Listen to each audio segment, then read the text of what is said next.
अस्सलामुअलैकुम ladies and gentleman, girls and guys, babies and boys, welcome, खुशामदीद, सत बिस्मिल्लाह, जी आयनु जनाब। मैं हूं आपका दोस्त, आपका होस्ट सैयद ज़िशान हैदर। और ये आवाज जो हवा की लहरों पे महवे रक्स आपकी समातों को सुरूर बख्श रही है, ये आवाज है नई सुबह सबका साथ रेडियो की। पेश खिदमत है आपका अपना पसंदीदा प्रोग्राम गॉसिप जोन। और दोस्तों, जैसा कि आप जानते हैं कि हम अपने हर प्रोग्राम में आपको मिलवाते हैं एक ऐसी शख्सियत से जो कि आपके लिए मोटिवेशनल स्पीकर भी हो सकता है, इंस्पायरिंग भी हो सकता है और रोल मॉडल भी हो सकता है जनाब। तो अपने गेस्ट की तरफ बढ़ने से पहले जनाब, सबसे पहले आपको बता देते हैं हमसे कनेक्ट रहने का तरीका, हमसे राब्ता करने का, हमसे जुड़े रहने का तरीका, जो कि है बेहद आसान और बेहद सादा। और वो तरीका जान लीजिए, वो तरीका ये है कि आप जाएंगे अपने कंप्यूटर या अपने मोबाइल से अपने इंटरनेट ब्राउजर में और वहां टाइप करेंगे www.naisubah.org, www.naisubah.org। अगर आप ऐसे नहीं आना चाहते तो कोई रोला नहीं जनाब, आप कनेक्ट हो सकते हैं हमसे हमारे फेसबुक पेज पर। और हमारे फेसबुक पेज का एड्रेस है www.facebook.com/सबका साथ। तो दोस्तों, देते रहिए अपनी ओपिनियंस और अपने सजेशंस, जो कि हमारे लिए बहुत इंपॉर्टेंट हैं और आपकी सपोर्ट हमारी स्ट्रेंथ है। तो बढ़ते हैं जनाब अपने गेस्ट की तरफ, बगैर किसी तमहीद के इंतजार की घड़ियों को खत्म करते हैं। आप भी जानते हैं, हम भी जानते हैं और हमारे गेस्ट भी जानते हैं कि इंतजार करवाना अच्छी बात नहीं होती। और अगर इन्हें ज्यादा इंतजार करवाया गया तो ये ना हो कि कहीं हमें इंतजार करना पड़ जाए।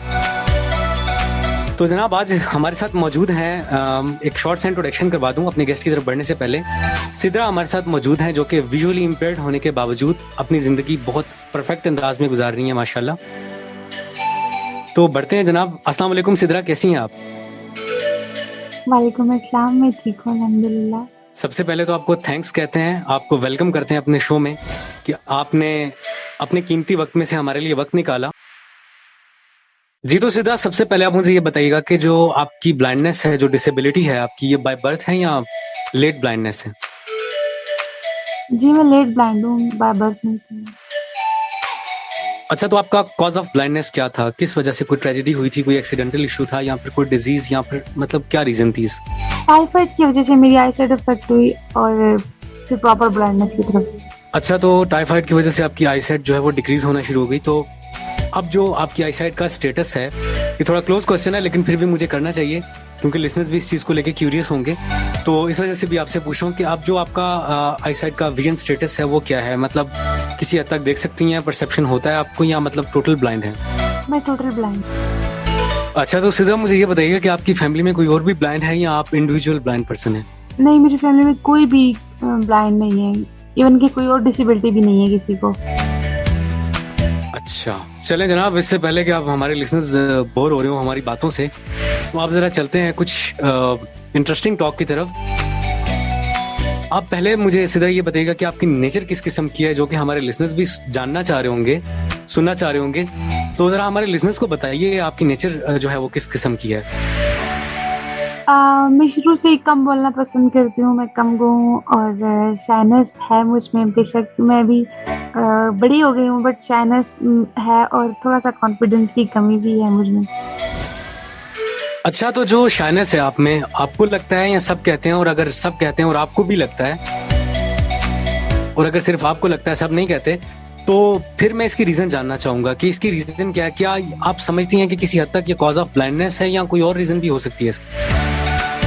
शाइनेस मेरी नेचर में है, मतलब कोई ऐसे कोई रीजन नहीं है इसकी, लेकिन सब कहते हैं, मुझे भी लगता है, वो सब भी कहते हैं। अच्छा, तो आपके इंटरेस्ट और हॉबीज क्या हैं, ये बताइए मुझे। मैं समझती हूँ कि हॉबीज और इंटरेस्ट अलग अलग चीजें हैं दोनों। हॉबीज तो लाइक वो होती हैं कि जो आप अपने लिए टाइम में करते हैं, बेशक आपको उसमें इंटरेस्ट भी होता है बट वो आपके लिए टाइम को पास आउट करने के लिए होता है। तो मेरी हॉबीज में ये है कि मुझे घर की डेकोरेशन वगैरह, घर की सेटिंग वगैरह, अरेंजमेंट वगैरह का मुझे बहुत शौक है और मैं इसी में ही अपना टाइम ज़्यादा जो है ना इन्वेस्ट करती हूँ। और इंटरेस्ट है मुझे डिफरेंट नई नई चीज़ों को एक्सप्लोर करना, लाइक चाहे वो कोई ऐप हो जाए, कोई सॉफ्टवेयर हो जाए, IT वगैरह से रिलेटेड कोई चीज़ हो जाए, मुझे नई नई चीज़ों को एक्सप्लोर करने का बहुत ज़्यादा शौक है।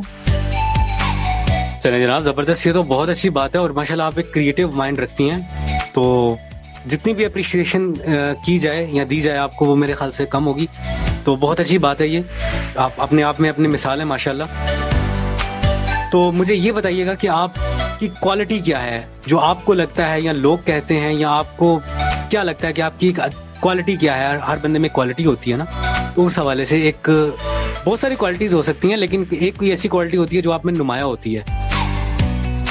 हाँ, मेरी फैमिली वाले भी अक्सर कहते हैं और फ्रेंड्स भी कहते हैं कि तुम बहुत अच्छी एडवाइज़र हो। इवन कि मेरे बाबा, मेरे सिस्टर्स वगैरह, मेरे फ्रेंड सर्कल में इसको भी कोई भी प्रॉब्लम होते है वो मुझसे एडवाइस लेने आता है, मुझे कॉल पे या फेस टू फेस मुझसे एडवाइसेस लेते हैं, मुझसे शेयरिंग करते हैं, कहते हैं कि तुम अच्छी शेयरर भी हो और एडवाइज़र भी हो। ओके, तो फिर तो आप बहुत अच्छी सिगरेट कीपर भी होंगी।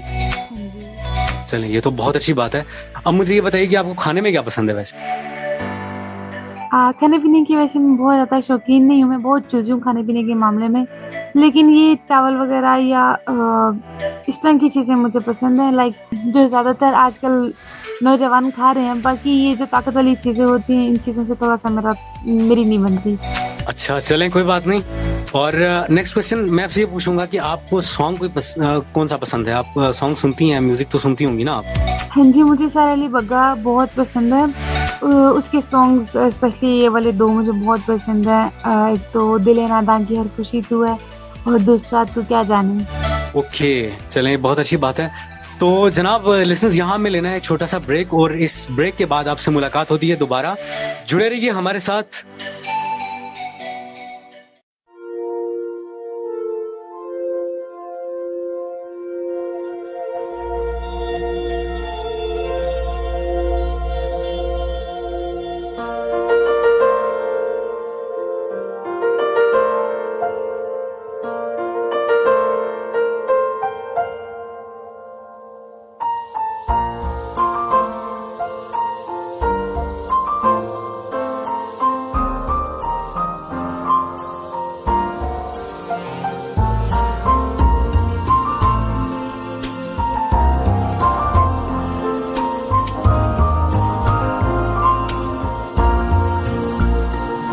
क्या जाने तेरे बिन जी ना सकेंगे, तू क्या जाने तेरे बिन जी ना पाएंगे, तू क्या जाने तेरे बिन मर जाएंगे, तू क्या जाने तेरे बिन मर जाएंगे, तू क्या जाने तेरे बिन जी ना सकेंगे, तू क्या जाने तेरे बिन जी ना पाएंगे, तू क्या जाने तेरे बिन मर जाएंगे, तू क्या जाने तेरे बिन मर जाएंगे। ना जा रे मेरे दिल के सहारे, मुझे छोड़ के मुख मोड़ के, तू ही मेरा अपना रे, तुझको ये पता रे, नहीं तोड़ते दिल जोड़ के, तू क्या जाने तेरे बिन मर जाएंगे, तू क्या जाने तेरे बिन मर जाएंगे, तू क्या जाने तेरे बिन जी ना सकेंगे, तू क्या जाने।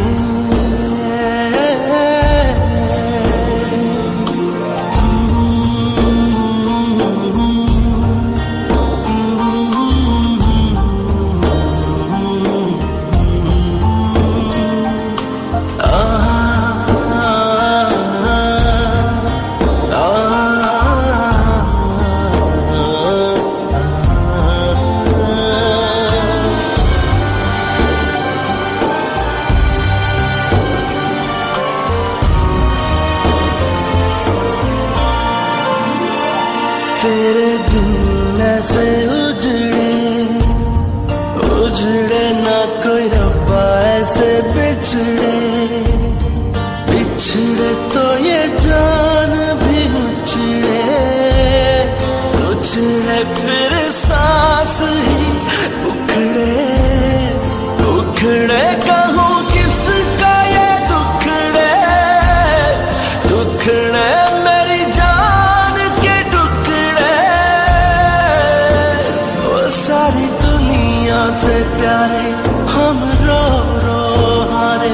हाथ जोड़ के सब छोड़ के तू ही मेरा अपना रे, तुझको ये पता रे नहीं तोड़ते दिल जोड़ के।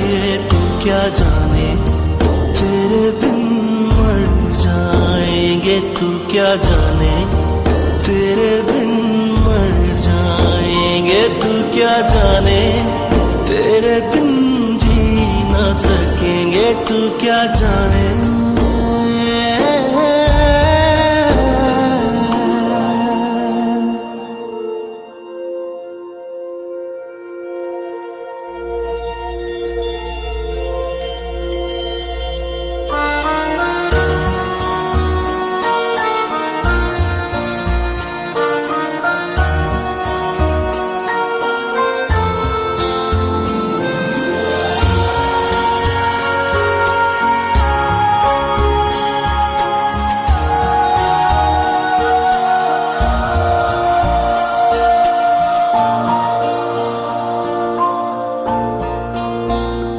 अब तू ही बता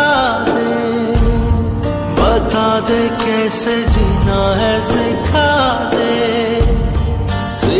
दे बेवफा ही बना दे मुझे कोई बदला दे। तू आ दे या तू जहर पिला दे पर यूं ना सजा दे।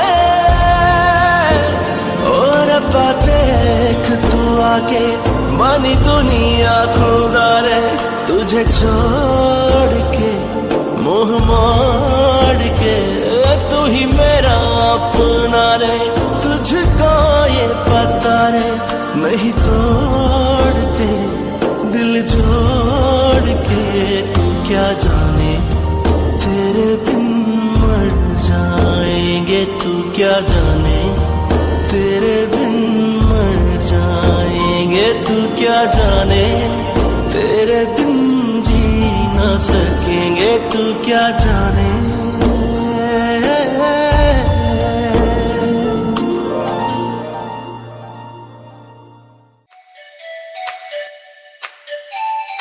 जी तो वेलकम बैक जनाब, फिर से हाजिर हैं आपकी खिदमत में गॉसिप जोन के साथ। और ये आवाज जो आप सुन रहे हैं, ये आवाज है नई सुबह सबका साथ रेडियो की। जो गुफ्तगू का सिलसिला मुनक़ता हुआ था उसे जोड़ते हैं दोबारा और बढ़ते हैं सिद्रा की तरफ। तो सिद्रा, आप बढ़ते हैं जरा आपकी एकेडमिक लाइफ की तरफ। अब पढ़ने वाले अच्छे बच्चे बनते हैं हम, तो टेम्पो को जरा चेंज करते हैं ताकि लिसनर्स को आपकी लाइफ की हर चीज के बारे में पता चले। तो मुझे ये बताइएगा कि आपका करंट एजुकेशनल स्टेटस जो है वो क्या है? मैं BS ऑनर्स कर रही हूँ इस्लामिक स्टडीज में फातिमा जिन्ना विमेन यूनिवर्सिटी से। अल्लाह, फिर तो आप मुफ्ती हैं, है ना? नहीं बिल्कुल नहीं। अच्छा, यहाँ मैं आपसे एक जरा अलग सा क्वेश्चन करूंगा। मुझे ये बताइएगा कि आपने जो स्टडीज स्टार्ट की, जो इब्तदाई तालीम आपने हासिल की, या उसके बाद जो सेकेंडरी एजुकेशन था आपका, इंटरमीडिएट जो भी था सारा, वो आपने स्पेशल एजुकेशन से किया या जनरल एजुकेशन से किया? जी मैंने स्कूलिंग स्पेशल एजुकेशन से किया और बाकी FA और जो BS मेरा कंटिन्यू है मैं जनरल एजुकेशन से ही ले रही हूँ। अच्छा, मुझे ये बताइएगा कि आपका तालीमी कैरियर कैसा है? मतलब आप कैसी स्टूडेंट रहीं और कैसी स्टूडेंट हैं? मैं शुरू से ही कम गो थी और कम मिलना जुलना मुझे पसंद था, इसलिए मेरा सारा ध्यान अपनी स्टडीज की तरफ ही होता था। तो अल्हम्दुलिल्लाह स्कूल टाइम में मैं हमेशा पोजीशन होल्डर रही। मैं हमेशा फर्स्ट पोजीशन लेती थी KG से मैट्रिक तक। इवन के मैट्रिक में मेरा एक्सीडेंट भी हुआ और उसके बाद मुझे लगा कि मेरे मार्क्स वगैरह जो है ना काफ़ी से उन पर असर पड़ेगा, मेरी पोजीशन डाउन हो जाएगी। लेकिन अल्हम्दुलिल्लाह मैट्रिक में भी मैंने अपने पोजीशन को मेंटेन रखा था और मैं फर्स्ट स्टूडेंट थी अपने स्कूल में जिसने हाईएस्ट मार्क्स दिए थे उस वक्त तक। माशाल्लाह जनाब, ये तो बहुत ही अच्छी बात है और अल्लाह पाक आपको मजीद कामयाबियां अता फरमाए इंशाल्लाह ताला। और मुझे ये बताइएगा, आपको कोई गेम्स वगैरह में भी इंटरेस्ट रहा है या हो सकता है? स्कूल टाइम में तो मैंने गेम्स वगैरह को बिल्कुल टच नहीं किया क्योंकि उस वक्त चाइनीज का लेवल बहुत ज़्यादा ही था मुझमें थी। मुझे तो बहुत ज़्यादा ही लाइक पढ़ने का शौक था सिर्फ, और था मुझे शौक ज़रूर था लेकिन कहीं ना कहीं कॉन्फिडेंस की वजह से या चाइनीज की वजह से मैं पीछे रह गई। लेकिन कॉलेज में हमारे टीचर ने एक ब्लाइंड आर्चरी की टीम बनाई और फर्स्ट वुमेन ब्लाइंड आर्चर की टीम हमारे कॉलेज से ही बनी थी पाकिस्तान की। तो मैं उसकी मेंबर थी। आर्चरी खेली है मैंने। यहाँ बहुत सारे लोग ये सोच रहे होंगे कि एक ब्लाइंड पर्सन का आर्चरी से क्या ताल्लुक हो सकता है, क्या जोड़ हो सकता है, लेकिन ये जान के मुझे बहुत खुशी हुई है, बहुत अच्छा लगा है कि आप माशाल्लाह इस मैदान की भी शायद सवार निकली और हरावल दस्ते में निकली, जो कि एक first blind women Archer team जो आपके स्कूल में या कॉलेज में, कॉलेज में बनी, तो आप उस टीम की मेंबर रही हैं। तो मुझे बहुत खुशी हुई है जानकर, और यकीनन हमारे लिसनर्स को भी खुशी हुई होगी। और हमारी दुआएं जनाब कि अल्लाह पाक आपको कदम कदम कामयाबियों से हम किनार फरमाए इंशाल्लाह। अच्छा, तो फिर मैं मुफ्ती साहब कहूँ या सिद्रा कहूँ? चले, मेरा ख्याल है सिद्रा ही कह लेते हैं। अच्छा सिद्रा, मुझे ये बताइएगा कि आपका सेमेस्टर कौन सा है? मेरा फाइनल ईयर चल रहा है, 7th सेमेस्टर है मेरा। अच्छा, माशाल्लाह, ये तो बहुत अच्छी बात है। फाइनल सेमेस्टर आपका, इसका मतलब आप 7th सेमेस्टर फाइनल ईयर चल रहा है और आप इसका मतलब डिग्री लेने ही वाली हैं बस मुफ्ती की? जी इंशाल्लाह। अच्छा, ये एक सवाल मेरे माइंड में आ रहा है और बहुत सारे लोगों के माइंड में भी आ रहा होगा। सिद्रा, मुझे ये बताइएगा कि जैसे हम कोई भी स्पेशल पर्सन को देखते हैं जो कि हमारा मुआशरा है, उसका एक माइंडसेट बन गया है कि जिस स्पेशल पर्सन को भी देखा जाता है, यहाँ तो खैर ऐसा कल्चर भी डेवलप हो चुका है कि किसी ब्लाइंड लड़के को अगर देखा जाए तो उसे हाफिज साहब क्या क्या पुकारा जाता है, या फिर ऐसे लोगों को ऐसी हस्तियां बना दिया जाता है, ये समझा जाता है कि ये एक रिलीजियस वे में सोचा जाता है कि बस ये अल्लाह लोग हैं और बस इसी चीज के लिए पैदा हुए हैं, इसी चीज के लिए दुनिया में आए हैं, इनकी खिदमत करें, सवाब होगा, ये वो। तो इस पॉइंट ऑफ व्यू के मुताबिक मुझे आपसे पूछना ये है कि इस्लामिक स्टडीज रखने की क्या वजह थी? कॉज ऑफ ब्लाइंडनेस था, या कोई ऑल्टरनेट नहीं था आपके पास, या फैमिली की तरफ से कोई प्रेशर था, या ऑप्शनल था, या क्या था? मतलब थोड़ा सा इसको इलैबोरेट कीजिएगा। नहीं, ऐसी कोई वजह नहीं थी। हाँ, बिल्कुल आपकी बात से मैं 110% एग्री करती हूँ कि लोग ऐसा बिल्कुल समझते हैं, इवन कि आप लोग आपको दुआओं के लिए मखसूस कर लेते हैं और बगैर किसी मेहनत के, बगैर किसी अमल के आपको पीरी फकीरी का दर्जा दे देते हैं, लेकिन ऐसी कोई बात नहीं है। तो आपको कभी ऐसा सौदा मिला है? अल्हम्दुलिल्लाह, कई दफा। अच्छा। तो ऐसा हुआ कि मुझे इंटरेस्ट भी था इस्लामिक स्टडीज में बहुत ज़्यादा। स्टार्ट से ही स्कूल लाइफ में, कॉलेज लाइफ में जो है ना, मेरे मार्क्स भी हमेशा इस्लामिक स्टडीज में बहुत अच्छे आया करते थे। लेकिन एक वजह ये भी है कि मुझे दूसरी बात, मेरा शौक था कि मैं साइकोलॉजी में BS करूं, लेकिन मैंने कुछ लोगों से इन्फॉर्मेशन ली कि बीइंग अ ब्लाइंड पर्सन मैं साइकोलॉजी के साथ कंटिन्यू कर सकती हूँ या नहीं। तो आप यकीन करें, ऐसे लोग जो खुद बीइंग अ ब्लाइंड पर्सन जिन्होंने साइकोलॉजी में डिग्री ली हुई थी, उन्होंने मुझे इस चीज़ से मना किया और उन्होंने काफ़ी मुझे जो है ना डिस्करेज किया इस पे कि आप नहीं कर सकते, ये होगा, वो होगा, फलां। तो मैं वैसे बहुत छोटा दिल रखने वाली हूँ। मतलब अब तो माशाल्लाह काफ़ी ज़्यादा इम्प्रूव कर लिया, बट उस टाइम तक मुझे नहीं था आइडिया, मैं बहुत घबरा जाया करती थी। तो मैंने इसलिए फिर साइकोलॉजी के बारे में तो सोचना ही छोड़ दिया। लेकिन फिर मुझे लगा कि इस्लामिक स्टडीज़ ही मुझे चूज़ करना चाहिए। डेफिनेटली मुझे इंटरेस्ट भी है और साइकोलॉजी तो वैसे नहीं है, तो फिर क्यों नहीं इसके साथ ही कंटिन्यू किया जाए। चलें जनाब, ये तो बहुत अच्छी बात है, लेकिन मैं ये कहूँगा कि उन्होंने आपको मिसगाइड किया। You can do each and everything in your life because you can touch the sky and everything is possible in the world. So जनाब, आप बढ़ते हैं एक लास्ट क्वेश्चन की तरफ, उसके बाद लेंगे एक छोटा सा ब्रेक। और सिद्रा, मुझे ये बताइए कि अपनी एजुकेशन के अलावा आपकी कोई एक्स्ट्रा मसरूफियात हैं? मैं इवनिंग में ऑनलाइन क्लासेस लेती हूँ जिसमें स्पेशल स्टूडेंट्स को और नॉर्मल स्टूडेंट्स को दोनों को टीच करती हूँ। अरे वाह, माशाल्लाह, ये तो बहुत अच्छी बात है, ग्रेट। तो लिसनर्स, यहाँ लेते हैं एक छोटा सा ब्रेक और फिर उसके बाद आपसे मुलाकात करेंगे दोबारा। सो जुड़े रहिए नई सुबह सबका साथ रेडियो के साथ और एंजॉय करते रहिए अपना पसंदीदा शो गॉसिप जोन।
ये बड़ी अजीब सी बात है, जो चला गया मुझे छोड़कर, वही आज तक मेरे साथ है, जो न मिल सके वही बेवफा।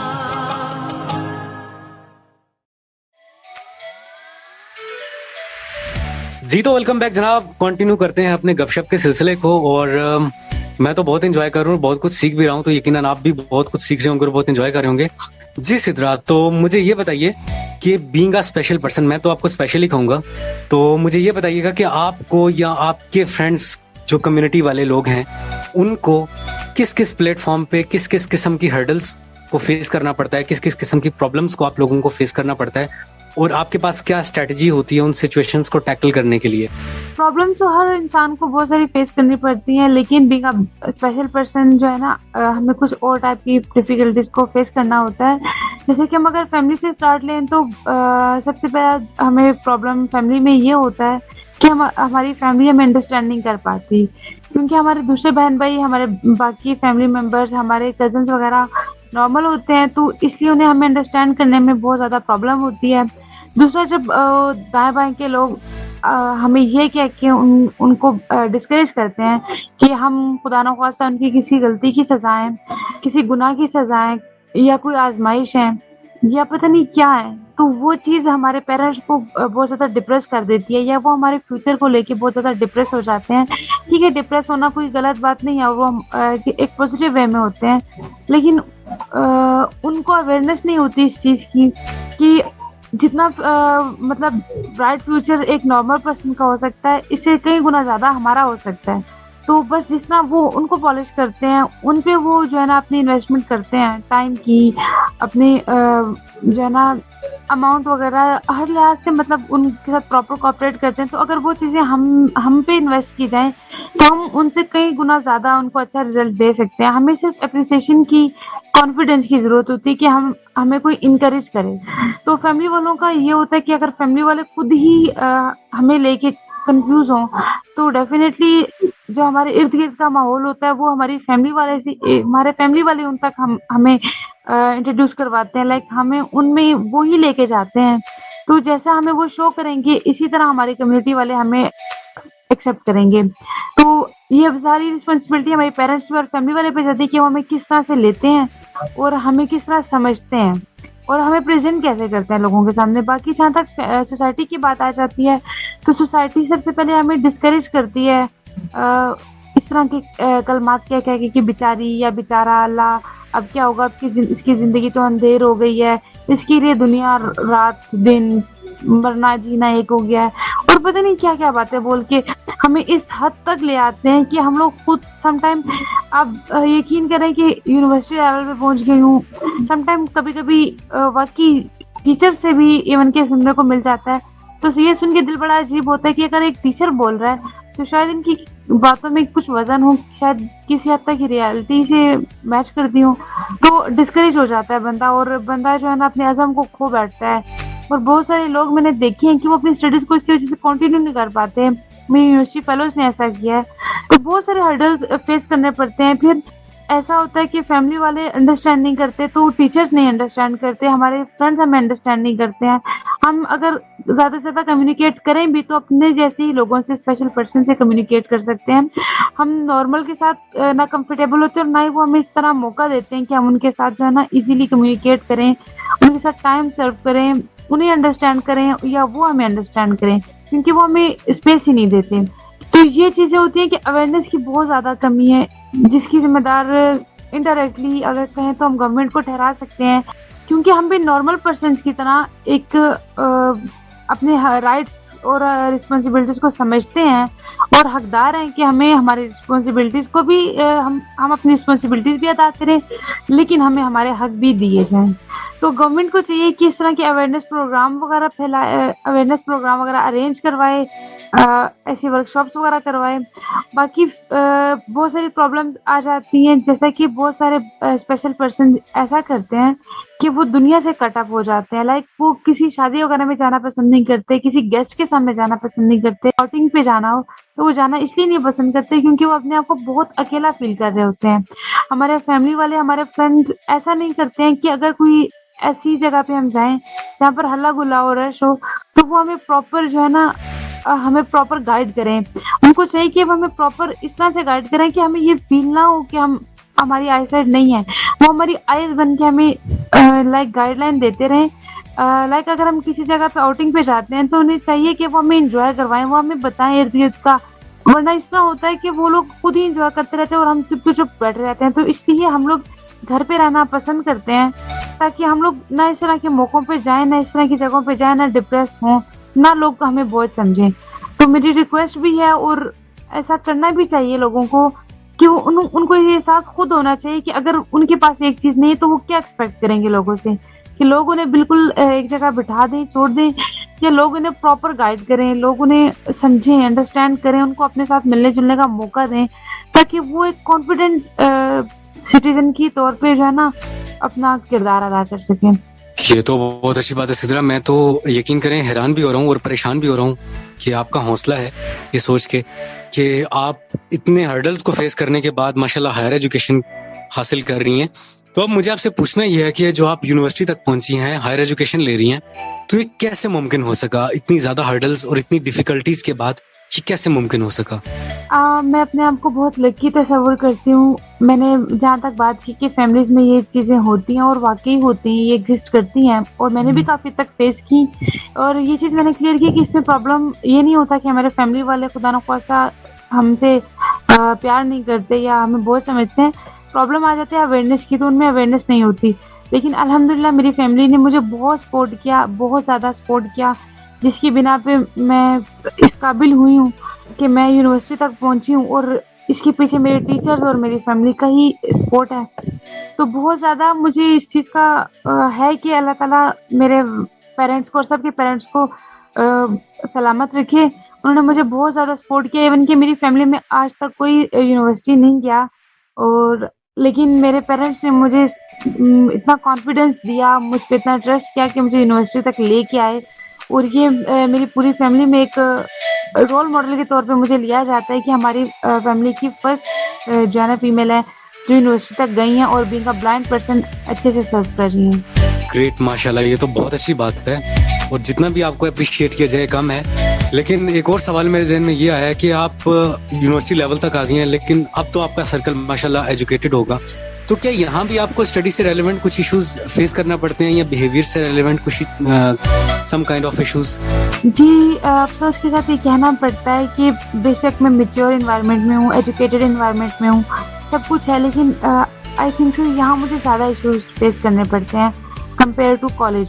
कॉलेज में ऐसा कुछ नहीं था। कॉलेज की लाइफ ऐसे लगती थी कि जैसे स्कूल लाइफ है। काफ़ी लोग कोऑपरेटिव थे, यूनिवर्सिटी में भी काफ़ी लोग कोऑपरेटिव हैं, बहुत कुछ है, लेकिन कोऑपरेटिव लोग कम हैं, लेकिन जो आपको डिस्करेज करने वाले लोग हैं वो ज़्यादा हैं। और यहाँ भी मैं यही चीज़ हाईलाइट करूँगी कि अवेयरनेस की ही कमी है, क्योंकि अगर यूनिवर्सिटी में आप खुद इमेजिन करेंगे, यूनिवर्सिटी में अगर आके आपको कोई टीचर ही कह दे या कोई स्टूडेंट कह दे, आपसे सीनियर आपको या कह दे कि आपने पढ़ के क्या करना है, आप क्या करेंगे पढ़ के, आप क्यों करते हैं अपने ऊपर जुल्म, आप घर क्यों नहीं बैठ जाते, ये वो, अगर इस तरह की बात करेंगे तो आप बताएं कि आपके हौसले कितने पस्त हो जाएंगे।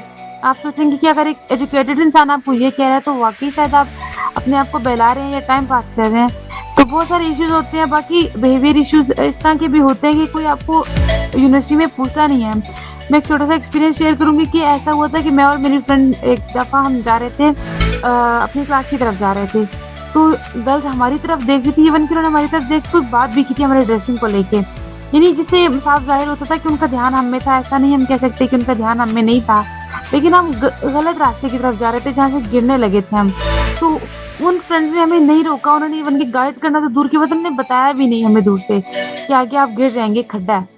लेकिन उनके सामने ही एक हमारे गार्ड खड़े थे, उन्होंने हमें आवाज़ देके बता दिया कि बेटे आप वहाँ ना जाएं। तो वो चीज़ मुझे बड़ी रियलाइज़ हुई कि यहाँ पर ये डिग्री मैटर नहीं करती है कि वो सीनियर हैं, वो डिग्री ले रही हैं तो वो हमें इन्फॉर्म करेंगी या हमें गाइड करेंगी, हमें हेल्प आउट करेंगी, बल्कि एक गार्ड जो इतना क्वालिफाइड नहीं होता, अगर अवेयरनेस हो, अगर एहसास हो, तो वो भी आपको प्रॉपर गाइड कर सकता है। स्टडीज में इश्यूज इस टाइप के आते हैं कि आपको या तो लोग बिल्कुल नकारा समझ लेते हैं, या फिर आपको ये समझते हैं कि आप के माइंड आपके 6 सेंस के बजाय 7 या 8 सेंसेस हैं। इवन के टीचर कुछ पढ़ रहे होते हैं तो कुछ फ्रेंड मुझे कहती हैं कि तुम्हें तो याद हो गया ना, तुम तो कर लोगी, और कुछ ये कहते हैं कि तुम्हें नहीं हो पाएगा और तुम नहीं कर पाओगी। यानी कि नॉर्मल वे में अपने जैसा कोई नहीं समझता, ये आपको बहुत डिग्रेड कर देते हैं या बहुत ज़्यादा आपको हाई लेवल की चीज़ समझने लग जाते हैं। एग्जैक्टली सिद्रा, मैं आपकी बात से 110% एग्री करता हूँ। अगर मैं होता आपकी जगह तो मैं तो अपने घर के किसी कोने में गोशा नशीन हो जाता। ये मैं आपको डिस्करेज नहीं कर रहा हूँ, आपको अप्रिशिएट कर रहा हूँ कि आपका हौसला है, आपकी हिम्मत है कि माशाल्लाह आप यहाँ तक आई इतनी हर्डल्स को फेस करने के बाद भी। और आप स्पेशल नहीं, माशाल्लाह मोस्ट स्पेशल है हमारे लिए। कमी हमें है कि हम नहीं देख पाते। बेसिकली हम ब्लाइंडनेस का शिकार हैं, हम लोग विजुअली इम्पेयर्ड हैं, आप लोग स्पेशल पर्सन हैं, मोस्ट स्पेशल पर्सन हैं। और इसी तरह हेलन केलर की मिसाल भी हमारे सामने थी। यहाँ लेते हैं एक छोटा सा ब्रेक और उसके बाद आपसे मिलते हैं दोबारा। सो जुड़े रहिए हमारे साथ और एंजॉय कीजिए गॉसिप जोन को।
खुशी तू है।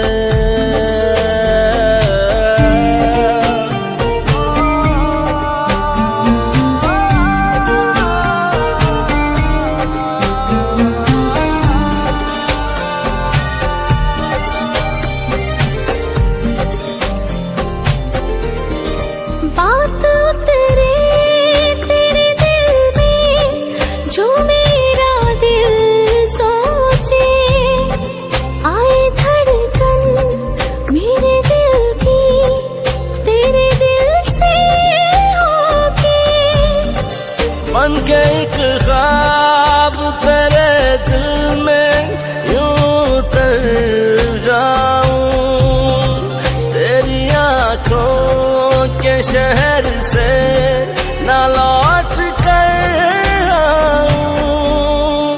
दिले नादा की बंदगी तू है, दिले नादा की बंदगी तू है, तू ही आंसू मेरी हंसी तू है।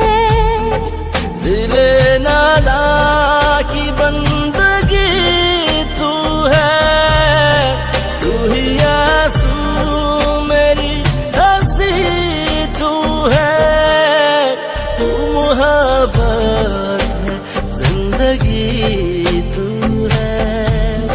दिले नादा की हर खुशी तू है।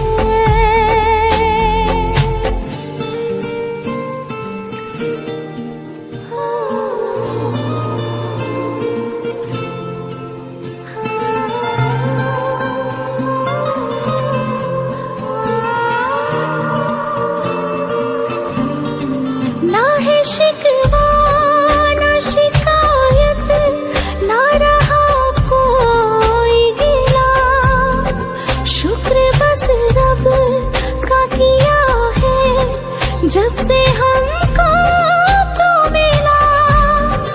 मेरी धड़कन पे तेरी धड़कनों का राज चले, तेरे होने से मेरी जिंदगी को सांस मिले। दिले नादा की बेखुदी तू है,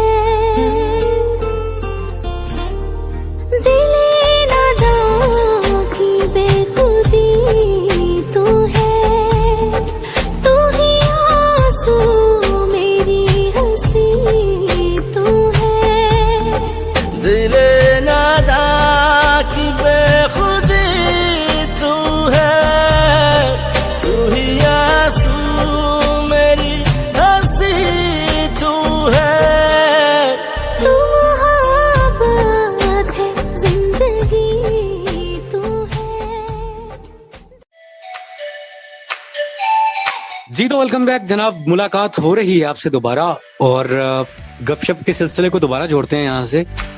तो सिद्रा, मुझे ये बताइएगा कि मेरे जहन में इस वक्त 2 क्वेश्चंस एक साथ आ रहे हैं, तो इनको कंबाइन करके आपसे पूछता हूँ क्योंकि हमारे लिसनर्स भी बहुत ज्यादा क्यूरियस हो रहे हैं और डेफिनेटली मैं तो बहुत ज्यादा हो रहा हूँ। तो मुझे आपसे ये पूछना है कि जब से अपने अपने हॉबीज बताएं उस वक्त से मेरे माइंड में ये क्वेश्चन आ रहा है कि आप ब्लाइंड होने से पहले से घर के काम जानती हैं, आपने पहले से सीखे हुए या आपको बाद में काम करना आया? क्योंकि नॉर्मल पर्सन्स भी जब लाइट गई हुई होती है घर में तो यूजुअली वो लोग काम नहीं कर रहे होते इस चीज को लेके कि यार कैसे करेंगे, हाउ कैन वी मैनेज। तो यहाँ मेरे जहन में क्वेश्चन ये आ रहा है कि आप कैसे करती हैं, कैसे मैनेज करती हैं घर के कामों को? नहीं, मैं 7 इयर्स की थी जब मेरी आई साइट का प्रॉब्लम हुआ था। उससे पहले तो आपको पता है कि बचपन में तो ये चीज़ पॉसिबल नहीं है और मैं घर में सबसे लाडली थी, तो इसलिए काफ़ी टाइम तक मैंने नहीं किया। तकरीबन 2-3 साल हो गए हैं मुझे जो मैंने चोरी छुपे काम करना स्टार्ट किया। स्पेशली तब जब मैं हॉस्टल वगैरह ज्वाइन किया तो मैंने जो है ना काम करना स्टार्ट किया। अभी भी चोरी छुपे काम करती हूँ। फैमिली वालों इस तरह मतलब अलाउ नहीं करते हैं मुझे, लेकिन ऐसा है कि काम करना मुझे नहीं लगता कि कुछ भी मुश्किल है। यकीन करें, अपनी फैमिली में सबसे ज़्यादा नॉर्मल पर्सन से ज़्यादा मेरी की हुई सफाई को, मेरी की हुई सेटिंग को, मेरी की हुई डेकोरेशन को ज़्यादा अप्रिशिएट किया जाता है। इसलिए नहीं कि क्योंकि वो मैंने की होती, इसलिए क्योंकि उसमें किसी किस्म का कोई कोई डिफेक्ट नहीं होता। तो सब कुछ करना ईजी है, कुछ भी इम्पॉसिबल नहीं है। अरे वाह, जबरदस्त, ये तो बहुत अच्छी बात है। तो फिर मुझे ये बताइएगा कि आपने जैसा कि बताया कि आप लाडली भी हैं और स्पेशल भी हैं, तो मेरे जहन में ये क्वेश्चन आ रहा है कि आपको फिर क्या जरूरत है काम करने की? हालांकि आपने खुद बताया कि आप चोरी छुपे काम करती हैं, तो चोरी छुपे क्यों करती हैं आप काम? क्योंकि मुझे डिपेंड करना नहीं पसंद किसी पे। मैं ये चाहती हूँ कि आज जो है वो कल हो या ना हो, कम से कम आप किसी पे डिपेंड ना करें, आपको किसी को कहना ना पड़े। देखा जाए तो डिपेंड हर इंसान कर रहा है एक दूसरे पे, डायरेक्टली या इनडायरेक्टली। अल्लाह ताला की जात ने किसी को भी परफेक्ट नहीं बनाया, लेकिन अगर हम किसी पे डिपेंड करते हैं तो उस पे हमारी मजदूरी जो है ना उसको सामने लाया जाता है, उसको जो है ना हाईलाइट किया जाता है। अगर कोई और डिपेंड करे तो उसको नॉर्मल लिया जाता है। लाइक एक अगर ब्लाइंड पर्सन किसी को कहता है ना कि यार मेरा फलां काम कर दो, तो उसको लोग भी ये समझते हैं, वो बंदा भी ये काम ये सोच के वो काम करता है कि ब्लाइंड है यार, इसका मैं नहीं करूंगा तो काम ही नहीं होगा। लेकिन अगर कोई 60% करता है तो वो गपशप में, फ्रैंकनेस में या फन में वो काम कर देते हैं। तो इस वजह से मैं नहीं चाहती, कम से कम ना अपने लिए चाहती हूँ ना अपने जैसे लोगों के लिए चाहती हूँ कि हम किसी पे डिपेंड करें, कोई हमें माजूर समझ के हमारी हेल्प करे, हम पे तरस खाए, जो ना कोई सिंपैथी फिजूल की हमें सिखाए। तो मुझे ये चीज़ बिल्कुल गवारा नहीं है, चाहे वो मेरे फादर हो, चाहे मेरी मदर हो या कोई भी हो। मैं हर हिसाब से उनका लाड वसूल करती हूँ, सब कुछ है, लेकिन मैं जहाँ पर इंडिपेंडेंट अपनी लाइफ गुजारने को पसंद करती हूँ वहाँ डिपेंड नहीं करना पसंद करती। इस वजह से मैंने इस चीज़ पे बहुत ज़्यादा फोकस किया है कि मुझे अपने काम खुद आने चाहिए। मैं करूँ या ना करूँ, ज़रूरत पड़े या ना पड़े, लेकिन कम से कम जब मौका आए तो मुझे अपने काम खुद करने आने चाहिए। जी डेफिनेटली सिद्रा, मैं आपकी बात से 110% एग्री करता हूँ और ये बात बहुत अहम है कि माजूरी को मजबूरी समझ लिया जाता है और बहुत सारे लोग ऐसे करते भी हैं। आपकी कम्युनिटी में आप लोग बेशक इस चीज को देखते भी होंगे तो आपको दुख भी होता होगा, जाहिर है, लेकिन तस्लीम करते होंगे इस चीज को कि ये रिजेक्टेबल नहीं है बात, कि बहुत सारे लोग अपनी माजूरी को मजबूरी बनाकर जो है वो इसे इस्तेमाल कर रहे होते हैं। बहुत सारी जगहों पर देखा जाता है कि वो बैगिंग कर रहे हैं या कुछ ऐसे ऑकवर्ड किस्म के काम कर रहे हैं खुद को स्टेब्लिश करने के लिए या अपनी सोर्स ऑफ इनकम के लिए, कि जिसकी वजह से फिर पूरी कम्युनिटी को एक ही जो है ना वो ट्रैक पे लाके देख लिया जाता है। तो ये चीज गलत है, मैं इस चीज को टोटली रिजेक्ट करता हूँ कि ऐसा नहीं होना चाहिए। अब देखें कि आप जैसे काबिल लोग भी मौजूद हैं और आपको देख के तो मैं यही कहूंगा कि वो आए हमारे घर में खुदा की रहमत है, कभी हम उनको कभी अपने घर को देखते हैं और ये बहुत अच्छी बात है कि आप जैसे लोगों का, मैं तो कहता हूँ कि मुआशरे में फुकदान है, बहुत कम लोग हैं आप जैसे, और दुआ भी करता हूँ कि अल्लाह पाक इस मुआशरे को आप जैसे लोगों से नवाजे। और यहाँ पर एक मिसाल भी कोट करूंगा कि अक्सर ऐसा हमारे घरों में होता है कि एक नॉर्मल पर्सन से अगर कोई चीज टूट जाए, कोई नुकसान हो जाता है, तो बस कहा जाता है अच्छा ठीक है, खैर पता नहीं चला, जान के हो गई है। मतलब उनको ज्यादा वीवीआईपी करके ट्रीट किया जाता है। लेकिन अगर किसी ब्लाइंड पर्सन से कोई चीज गिर जाए तो कहते हैं हो चलो खैर है यार, बेचारे को नहीं पता चला, खैर है कोई बात नहीं। उसकी मजबूरी को जो है वो एक मजबूरी बना के पेश किया जाता है। तो ये चीज नहीं होनी चाहिए। तो बहुत अच्छा लग रहा है, बहुत खुशी हो रही है, बहुत एंजॉय कर रहे हैं, बहुत कुछ सीखने को मिल रहा है हमें। सिद्रा, आपसे मुलाकात को जारी रखेंगे, लेकिन यहाँ हम लेंगे एक लास्ट ब्रेक, उसके बाद मुलाकात आपसे करेंगे दोबारा। हमारे साथ रहिएगा, कहीं मत जाइएगा। सुनते रहिएगा गॉसिप जोन, नई सुबह सबका साथ रेडियो पे।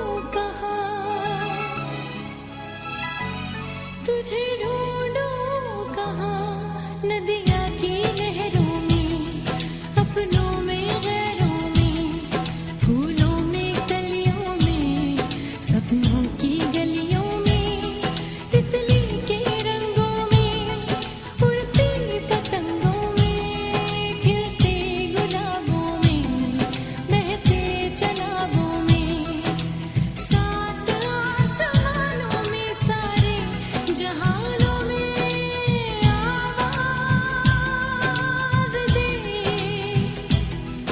आवाज़ दे, तू है जहाँ है जिंदगी, मैं ढूंढूं कहाँ,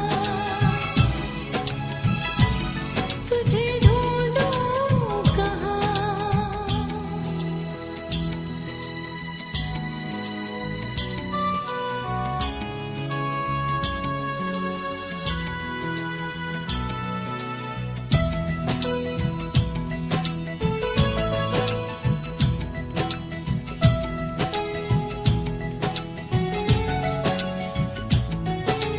देखा नहीं है फिर भी तेरी सूरत बुनती रहती हूँ,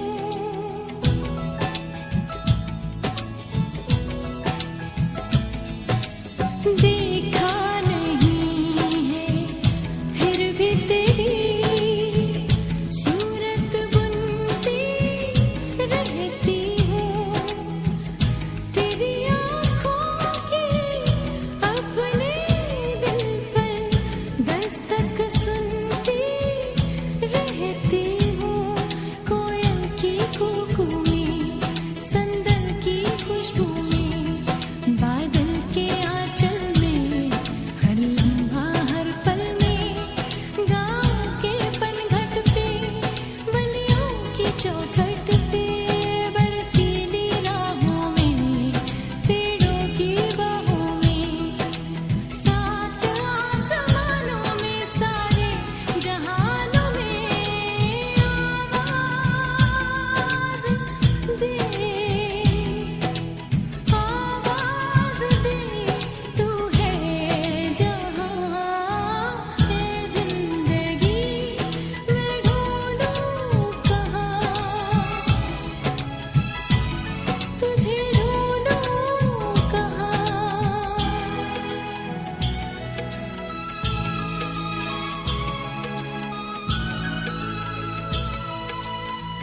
जी तो वेलकम बैक जनाब, फिर से हाजिर खिदमत हैं गॉसिप जोन के साथ। और हमारे शो के जो मराहिल हैं वो इख्तिताम की तरफ गामजन है जनाब। लेकिन इससे पहले थोड़ी सी बात कर लेते हैं अपने गेस्ट से, जो कि आप भी चाह रहे होंगे और हम भी चाह रहे हैं। सिद्रा, आप मुझे ये बताइएगा कि आपका एम क्या है? माशाल्लाह आप इतनी बाहिम्मत लड़की हैं और बीइंग अ स्पेशल पर्सन अपनी लाइफ को इतने अच्छे तरीके से गुजार रही हैं। ऑनलाइन क्लासेस और एजुकेशनल स्टेटस माशाल्लाह इतना अच्छा है आपका, और सपोर्ट भी आपके साथ अच्छी है। तो फिर इन सारी बातों को लेकर आपका एम क्या है? मेरा एम बस ये है कि मुझे पहले तो स्टडी करनी है बहुत सारी मतलब पीएचडी तो नॉर्मल है, बस आगे देखते हैं साथ साथ वक्त के साथ साथ मुझे बहुत सारे अगर कोई और डिग्री लॉन्च होगी तो वो भी करेंगी? जी बिल्कुल, मुझे स्टडीज का शुरू से बहुत ज्यादा शौक है और स्टडीज के बाद ना मैं कोई जॉब करूं। मेरा एम ये है कि मैं अपने पेरेंट्स को जिस हद तक हो सकता है कंफर्ट फराहम करूं और उनको रिलैक्सेशन दूं, उनकी विशेस पूरी करूं, उनके गोल्स को जो उन्होंने मुझे लेके सोचे हैं, जो मुझे लेके उन्होंने टारगेट सेट किए हैं, मैं उनको अचीव करूं। मेरा बस यही एम है और मेरी विश भी यही है कि मैं अपने एम को जो है ना पूरा कर सकूं। चलें जनाब, ये तो बहुत अच्छी बात है और मैं दुआ करूंगा और हमारे लिसनर भी दुआ करेंगे कि अल्लाह पाक आपको उनकी उम्मीदों पे पूरा उतरने की तौफीक अता फरमाए और आपको जिंदगी में नुमाया कामयाबी अता फरमाए इंशाल्लाह। अच्छा, मुझे ये बताइए कि बीइंग अ स्पेशल पर्सन आप जॉब किस किस्म की, किस नेचर की करना चाहेंगी? क्योंकि जाहिर है आप ने जो चीजें बताई मेरे छोटे से दिमाग में जगह तो बना रही हैं आहिस्ता आहिस्ता, लेकिन एक साइड पे आप मुफ्ती हैं और दूसरी साइड पे आप टीचर भी हैं, तो मतलब बहुत सारे लोगों के जहन में ये लुक आ रही होगी, आपकी एक प्रोफेसर टाइप लुक आ रही होगी कि आपको टीचर बनना चाहेंगे या लेक्चरर बनना चाहेंगी। तो ये मुझे जरा क्लियर कीजिएगा और हमारे लिसनर्स को भी कि what you want to be. मुझे ऑफिस वर्क का बहुत शौक है, मुझे टीचिंग वगैरह पसंद नहीं है। अगर अल्लाह ताला को जो मंजूर हुआ होगा तो वही, लेकिन अगर मेरी जहाँ तक बात है पसंद की या मेरा एम या मेरी विश यही है कि मैं कोई ऑफिस वर्क करूँ। मुझे टीचिंग वगैरह यही नहीं है कि नापसंद है, लेकिन मुझे शौक नहीं है टीचिंग वगैरह का। क्यों शौक क्यों नहीं है आपको टीचिंग का? हालांकि ये एक मौलिम होना एक बहुत अच्छी बात है और बहुत बाइज्जत किस्म की नौकरी होती है ये, तो आपको शौक क्यों नहीं है? इसकी रीजन तो कुछ खास नहीं कह सकती मैं, बस अपना इंटरेस्ट है। मुझे शुरू से ऑफिस वर्क का शौक है। टीचिंग देखिए, मैं भी टीचिंग कर रही हूँ, ऐसा नहीं कि मुझे टीचिंग का शोबा पसंद नहीं है, अभी भी मैं टीचिंग कर रही हूँ, लेकिन जैसे अगर दो चीजें हो मेरे पास तो मैं ऑफिस वर्क को चूज करूंगी। चलें जी, ऑल द वेरी बेस्ट। हमारी बेस्ट विशेस आपके साथ हैं इंशाल्लाह और साथ रहेंगी। तो मुझे ये बताइएगा कि आप कोई मैसेज देना चाहें गवर्नमेंट को या अथॉरिटीज को, बासर शख्सियात को, जो कि कुछ चेंज ला सकते हैं, उनके लिए अगर आपका कोई रिकमेंडेशन आपकी हो, कोई मैसेज हो तो आप वो बताइए। बस मैं यही कहना चाहूंगी अथॉरिटी को, इस प्लेटफॉर्म से अगर कुछ हो सके तो मैं मशहूर रहूंगी आपकी कि इस प्लेटफॉर्म से कुछ चेंज आया सोसाइटी में। मैं यही कहना चाहूंगी कि प्लीज अवेयरनेस दें स्पेशल स्टूडेंट्स के लिए कि हमें भी एक नॉर्मल सिटीजन की तरह ट्रीट किया जाए, हमारे लिए वसाइल बढ़ाए जाएं, हमारे भाई, हमारे टीचर्स, हमारे सोसाइटी के जो मेल हैं, जो ब्लाइंड पर्सन्स हैं, वो रोज धरने दे रहे होते हैं, हमारे कम से कम हकूक हमें दिए जाएं, जॉब के हवाले से हमारे साथ प्रॉपर कोऑपरेट किया जाए, हमें हमारे हक दिए जाएं। और दूसरा, हमारे लिए ऐसी आसानियां पैदा की जाएं जैसे कि हमें किसी पे डिपेंड कम से कम करना पड़े, चाहे वो स्टडीज में हो, चाहे वो किसी भी जगह मूव करने के लिए कोई सॉफ्टवेयर हो, चाहे कोई इक्विपमेंट्स हो, कुछ भी ऐसा हो, हमारे लिए हमारी जो माजूरी है उसको मजबूरी ना बनाया जाए, इसको हमारे लिए आसान कर दिया जाए। चलें जी, आमीन कहेंगे इस बात के ऊपर, क्योंकि हम भी आपके साथ इस दुआ में शरीक हैं। तो अब आखिर में आप अपनी कम्युनिटी को कोई मैसेज देना चाहें तो आपका मैसेज क्या होगा अपनी कम्युनिटी के लिए? मैं अपने जैसे फ्रेंड्स को यही मैसेज देना चाहूंगी कि कोई भी इंसान परफेक्ट नहीं है और कोई भी आपको आपके घर से आके बाहर नहीं निकालेगा, इनकरेज नहीं करेगा।